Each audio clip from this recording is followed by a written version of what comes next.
d'être avec nous. Je suis très heureux de vous retrouver tous les vendredis soirs dans cette émission. On est en direct avec toute la bande que vous commencez à connaître. Hein. Éric Revel, ancien patron d'LCI, ouais. Et France Bleu, arrête avec ça. Non mais c'est vrai, et on embrasse, France Bleu, on embrasse les régions, c'est important. Mehdi Maizy, bien sûr, journaliste, spécialiste de musique urbaine, de rap, de tout et de t-shirt. Hein. Voilà, tout va bien. Christine Kelly, ex-LCI, c'était son patron. Ex-touche pas mon poste, mais elle est revenue. Ex-BTP, mais elle est là toutes les semaines. Au CSA, hein. Et quoi? J'ai été sa patronne au CSA. Vous étiez sa patronne au CSA puisque vous étiez ex-membre du CSA. Allez, Bernard Laporte est là, Bernard Laporte, voilà, ex-secrétaire d'État et maintenant président de la Fédération française de rugby. Il a tout fait. Doc Gynéco, bah voilà, c'est Doc Gynéco. C'est bien parce que Doc Gynéco, on dit du jeu, voilà, Doc Gynéco, on est content, très bien. Il y a Albert Batti qui est avec nous, Albert Batti qui a tout fait, mais on va quand même vérifier. Merci Albert d'être avec nous. Karim Zeribi, merci d'être là. Karim, alors on va rappeler, voilà, vous étiez aux Grandes Gueules pendant 14 ans. Exactement. 14 ans, ouais, bah c'est pas la peine de t'énerver, hein. Est-ce que tu es content d'être avec nous? Tout à fait. Et j'invite tous les gens qui suivaient les Grandes Gueules à suivre Balance ton poste. Il faut qu'ils suivent les deux. Voilà, exactement. On peut suivre les Grandes Gueules et Balance ton poste. Alors, on était en plein débat il y a un instant. C'était le deuxième match puisque Agathe Auproux est la grande championne des débats. Elle a gagné la semaine dernière. Elle a eu un premier débat qu'elle a gagné face à Albert Batti. Mais c'était pas très compliqué. Et là, calmez-vous quand même. Et là, on parle mais non, mais c'est parce que tout le monde était pour. Ouais, s'il vous plaît. Là, on parle de la PMA, Merci, Agathe, la merci. procréation médicalement assistée pour toutes. Alors, êtes-vous pour, êtes-vous contre? Agathe Auproux est pour, Éric Nolot est contre. Alors, dites-nous, tiens, hashtag BTP, si vous êtes pour ou si vous êtes contre. On était en plein débat, ils ont 1 minute 30 chacun pour débattre. Et pour l'instant, Éric Nolot est en avance sur le ton, il a beaucoup parlé, mais c'était à bon escient et il a donné des bons arguments. Agathe Auproux, vous êtes en retard, allez-y.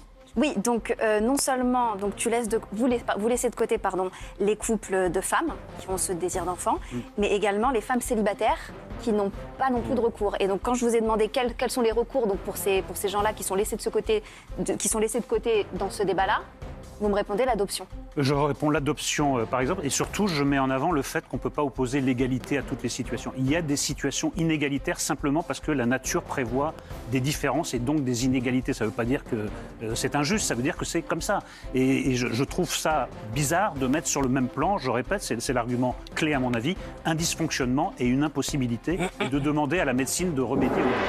Alors, Éric Nolot, vous avez plus de temps. Agathe Auproux, vous avez 24 secondes. Bah non, pour moi, l'argument clé, c'est l'égalité des droits. C'est aussi simple que ça. Moi, je trouve ça inadmissible qu'on puisse mettre comme ça, qu'on puisse laisser de côté à ce point-là une communauté, les lesbiennes et les mères célibataires. Mais Agathe, moi je ne demande pas à tomber enceinte au nom de l'égalité, par exemple. Donc il y aura l'égalité à ses limites. Oui, je déborde du temps. Tu invoques la nature comme si justement on ne pouvait pas aller contre ça, mais on se bat depuis le début de l'humanité pour aller contre la nature et les idées préconçues et préétablies. Terminé, vous pouvez retourner à vos places, les deux chéris. Et on va voir qui a gagné dans un instant le deuxième match. Alors, pour ou contre la PMA? Alors, avant qu'on ait l'avis de nos deux intervenants, BFM TV avait montré les images d'un couple de femmes qui élèvent ensemble un enfant de 3 ans et demi qui est issu de la PMA. Regardez. Théma a 3 ans et demi et 2 mamans. T'as pas de papa parce que on a demandé à un gentil monsieur de nous donner son sperme qui fait des bébés. Je suis homosexuelle mais pas stérile. Donc je peux avoir un bébé, donc voilà. Mais les stocks de sperme s'amenuisant, l'attente est de plus en plus longue pour obtenir une PMA en Belgique.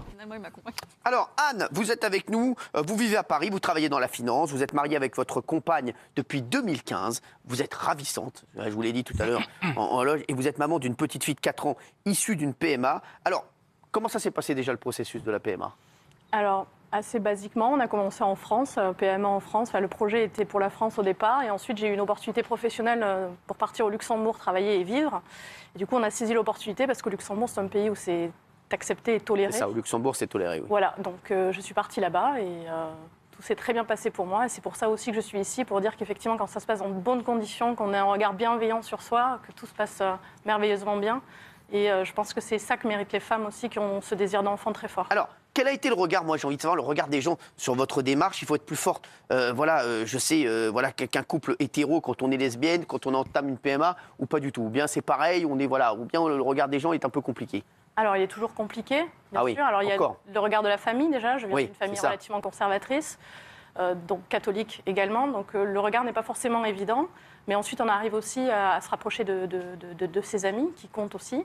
Et ils arrivent à nous donner la pulsion nécessaire et la force pour aller jusqu'au bout, malgré les contraintes qu'on peut rencontrer. Alors, en face de vous, il y a Albéric Dumont. Vous êtes le vice-président de la Manif pour tous. Et parmi vos nombreux combats, on retrouve évidemment la PMA. Pourquoi êtes-vous contre la PMA ? Alors en fait, on n'est pas contre la PMA. On est contre la PMA en l'absence de père. C'est-à-dire qu'aujourd'hui, ce projet d'extension de la PMA préside en fait un contexte où on va priver délibérément un enfant de son père. On va dire aujourd'hui, on va utiliser effectivement l'enfant en disant, toi, injustement, on va te priver d'un père. Tu auras 2 mères, mais ça ne remplace pas un père et une mère. Et aujourd'hui, on est tous autour de nous.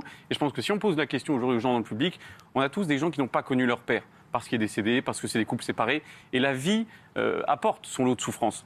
Et aujourd'hui, cette absence de père, c'est une injustice. Et nous pourfendons cette injustice en se disant, pourquoi ces enfants-là, eux, n'auraient pas le droit à un père ? C'est la seule raison Notre raison, c'est d'exister d'ailleurs. C'est l'intérêt supérieur de l'enfant. Et c'est la seule raison pour laquelle on se manifeste et on manifeste depuis de nombreuses années. Alors, juste, Éric Revel, vous êtes d'accord, vous êtes contre la PMA. Je ne dis pas que vous êtes d'accord avec Albéric, mais en tout cas, vous êtes contre. Pourquoi ? Éric était d'une limpidité cristalline. Je vais juste rappeler une chose, c'est qu'au nom de l'égalité, des couples homosexuels, ou lesbiens peuvent avoir des enfants. Mais si on poursuit cette idée de l'égalité entre l'homme et la femme, alors il faut tout de suite ouvrir la question de la GPA. Je regrette, c'est pas le débat pour après-demain, c'est le débat aujourd'hui, parce que les hommes, dans ces cas-là, au nom de l'égalité homme-femme, devraient également avoir le droit d'avoir une mère porteuse. Et là, on rentre dans des considérations de marchandisation du ventre. Donc, au nom de l'égalité, si cette loi s'impose comme elle doit s'imposer, eh bien, il faudra, dans la foulée, je regrette, je ne dis pas... Évidemment, on voit ce que je pense, mais donc il faut se poser tout de suite la question de la GPA et ne pas dire non, le débat de la GPA n'est pas du tout ouvert, c'est juste le débat sur la PMA. Alors il y a une question pour Éric Nolot, il y a un tweetos. Alors, mais Éric Nolot, la nature s'oppose aussi parfois aux couples hétéros. Dans ce cas, eux non plus ne devraient pas avoir de recours puisque la nature leur refuse un enfant, non ? Alors c'est la question qu'on vous pose. Non, parce que j'ai expliqué ça dès le début. Moi, je suis favorable à la PMA pour les couples hétérosexuels au cas où il y a un problème de fertilité. J'ai tout de suite précisé que j'étais hostile à l'extension de la PMA, mais pas à la PMA en tant que telle, non, pas du tout. Karim, vous n'avez pas Moi, je ne comprends pas les arguments d'Éric et des deux Éric d'ailleurs, parce que je pense que ce n'est pas sur le terrain de l'égalité que le débat doit avoir lieu. Je suis désolé de le dire, c'est sur le terrain du désir d'enfant et de ce que la nature accorde à une femme, elle ne l'accorde pas à l'homme. Je suis désolé, on ne va pas refaire la nature humaine. Un homme ne peut pas enfanter, une femme en a la possibilité. Est-ce que la science peut aider une femme seule à enfanter ? La réponse est oui. Pourquoi l'en priver ? Je ne comprends pas. On ouvre un droit. Est-ce qu'aujourd'hui, la conception de la famille, telle qu'elle a toujours été dans une tradition ancienne, avec un père présent et autres, est une conception infaillible ? La réponse est non. Énormément aujourd'hui de femmes élèvent leurs enfants tout seuls. Est-ce que pour autant elles l'élèvent mal ? Non, pas toujours. Et un père physique, est-ce que la présence d'un père, parce qu'il y a un père physiquement, est-ce que ça assure le rôle d'un père ? Non, c'est plus que ça dont un enfant a besoin. C'est d'amour, c'est d'attention, c'est de bienveillance. Je pense qu'une femme est capable de le mener. Juste te poser une question, Karim. La GPA, tu serais pour ou tu serais contre ? Je suis contre la GPA totalement. Alors explique-moi pourquoi. Il faut expliquer ce qu'est la GPA, s'il vous plaît, parce que pour les personnes qui nous rejoignent.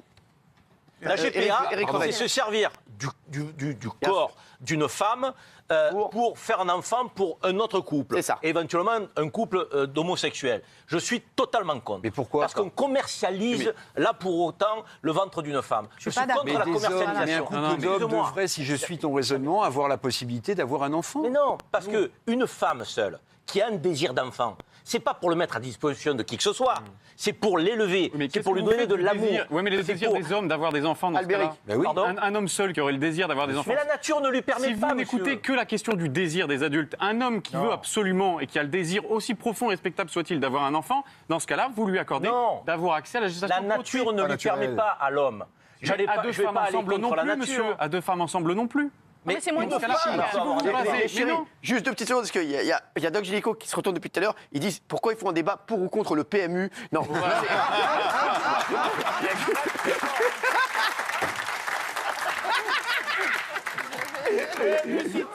Mais moi, je suis pour. Moi, pour ils se prennent la tête pour rien, quoi. C'est bon, quoi. Pas se prendre la tête sur le PMU, quoi. Ça va, quoi. Ça mettrait tout le monde d'accord. Oui, c'est ça. J'aimerais avoir l'avis de Bernard Laporte là-dessus. Je partage totalement ce que vient de dire Karim. À partir du moment, d'abord, où dans la loi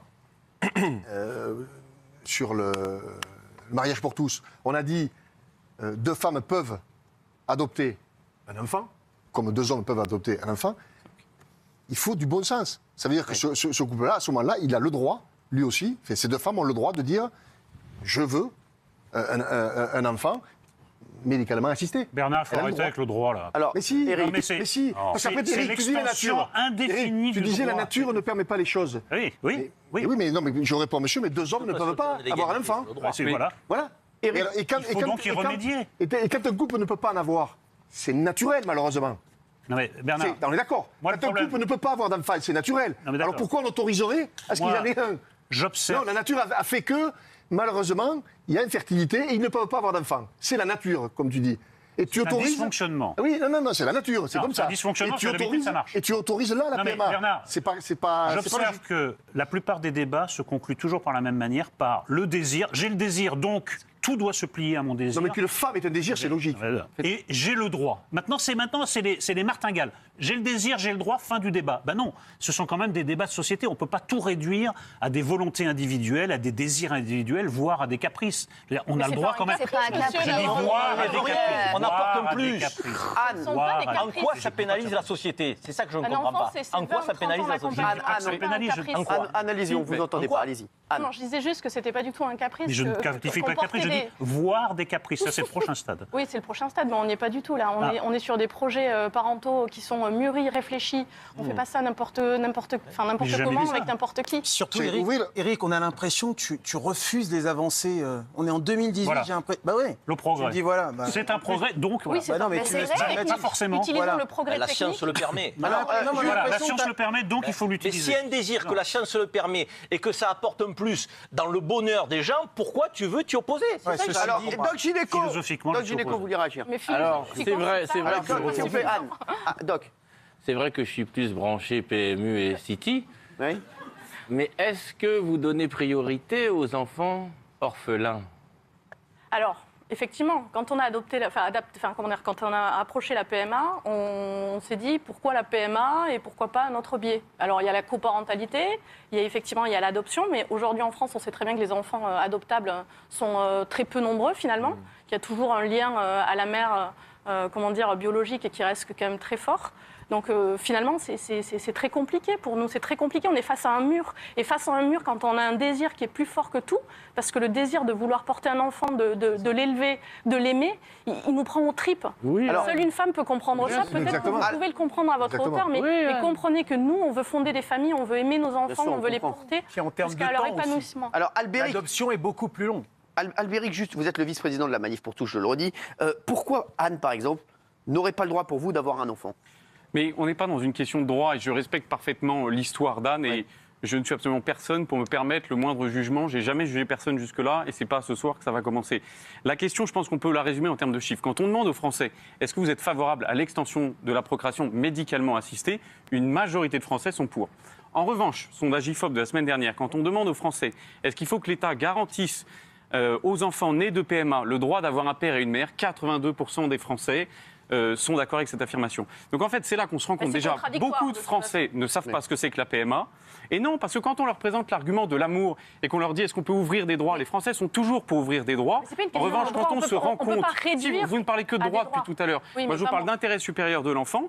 Et quand on se rend compte qu'en fait, on va priver un enfant délibérément, volontairement de son père, il n'y a aucune étude qui démontre aujourd'hui qu'un enfant élevé par une femme seule est moins épanoui, moins équilibré, moins heureux. Il peut avoir un décès dans la famille. Mais là, je suis d'accord.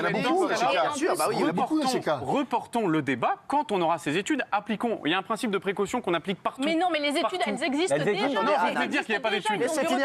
Prouvez ce que vous dites. Elles existent, les études. Alors, il y a un tweet qui rebondit là-dessus. J'ai grandi sans père à cause de décès. Tu vois, c'est exactement ce que je disais quand j'étais bébé. Ma mère a su m'apporter la sécurité parentale dont j'avais besoin. Certes, on a besoin de repères repère masculin et féminin qu'on cherche chez papa, maman. Moi, perso, j'ai été chercher ce repère chez mon frère. On le cherche ailleurs. Voilà. Mais là, la situation est complètement différente parce que cette personne-là, elle a une généalogie, elle a une histoire. Un enfant, c'est comme un arbre, il faut qu'il grandisse avec des racines. Aujourd'hui, ces enfants qui seront nés de procréation médicalement assistée sans père, ils auront connaissance d'un dossier à leurs 18 ans si leur mère veut le bien. Et c'est ça le problème aujourd'hui. Là, la situation dont vous nous parlez, cette personne connaît le nom de son père. C'est quelle est son histoire, son origine. Là, il y a cette question d'accès aux origines qui est un drame pour beaucoup d'enfants. Aujourd'hui. J'aimerais qu'on entende Christine Kelly, qu'on n'a pas entendu sur le sujet, et Mehdi. Ça fait 8 ans que j'ai une association qui aide des familles monoparentales. Oui. 85% de ces familles sont des femmes. Tous les psychologues disent que c'est très important, comme le tweet qu'on a vu, un peu comme ce que vous avez dit, d'avoir un repère masculin. Ce qui n'empêche pas effectivement que, par exemple, madame qui puisse avoir un repère masculin, qui puisse être un tonton, un tati, un voisin, un ami. C'est important pour, comme il dit, l'équilibre de l'enfant, d'avoir un repère masculin. Ça n'empêche pas, madame, d'avoir un repère masculin. Albéric, ce sont vos convictions religieuses qui vous font prendre cette position. Soyez honnête. Non, moi, c'est des convictions de citoyens. Ça n'a rien à voir avec la religion, je suis catholique également. Donc ça n'a rien à voir avec la religion. Également, vous savez pas ma religion, je ne vais pas l'afficher ici. Alors, Albéric, c'est la question, elle est intéressante, la question. Mais non, mais vous savez, nous, on est des simples citoyens. On a présenté la Manif pour tous depuis 6 ans comme des réactionnaires, les croisés du Nouveau Monde et je ne sais quoi. On est des citoyens lambda. Je vous sens beaucoup plus apaisé, d'ailleurs. Non, mais c'est vrai. Est-ce que c'est une opération de com, Albéric? Parce que c'est vrai que la Manif pour tous, ça fait peur à beaucoup de monde, mine de rien, et on parle de vous comme parfois des illuminés, extrémistes. Voilà, et c'est vrai que là, je vous vois beaucoup plus apaisé. La Manif pour tous, je l'ai cofondée en 2012, je suis exactement le même depuis. Invitez-moi plus souvent, vous verrez que je suis aussi détendu tous les soirs que vous voulez. Non, mais c'est sympa de pouvoir débattre avec vous. Mais vous savez pourquoi vous avez dû fumer un truc. On était en loge. C'est ça. Non, mais c'est aussi... Et Cyril et Anne, je voudrais vous remercier parce que c'est aussi l'une des rares fois où on peut avoir un débat apaisé. Les seuls débats qu'on a aujourd'hui dans la société sur ces questions, qui sont des questions qui touchent absolument tout le monde, c'est 2 minutes sur des chaînes d'information continue où il faut envoyer la petite phrase qui fera du buzz. Ici, on a pris le temps de discuter, d'exposer des arguments et on peut avoir un débat apaisé. Il faut que le gouvernement le respecte. Je vous le dis, Cyril Hanouna en malgache, ça veut dire débat apaisé. Hein. C'est apaisé, c'est apaisé. Alors, pour ou contre? Alors, est-ce que vous êtes pour? Est-ce que Éric Nolot vous a convaincu ou Agathe Auproux? Alors, qui vous a le plus convaincu? Agathe Auproux ou Éric Nolot? C'est Éric Nolot qui a le plus convaincu. À 60%, c'est notre nouveau champion, Éric Nolot. Eh oui, c'est notre nouveau champion qui sera en finale dans un instant avec le bizutage. Et sur la question de la PMA, parce que Éric a été... Vous avez été très bons tous les deux, hein, c'est du 60-40. Juste sur la question de la PMA, donc la procréation médicalement assistée, est-ce que vous êtes pour ou contre? Pour à 57% et contre à 43%, c'est quand même assez partagé. Anne, je voulais vous dire merci d'avoir été avec nous. Vous embrassez très fort Émilie Lopez, mon ami, voilà, que j'aime fort. Et merci Albéric d'avoir été avec nous. Merci Cyril. Voilà, et c'est vrai que c'était un débat apaisé et ça fait du bien.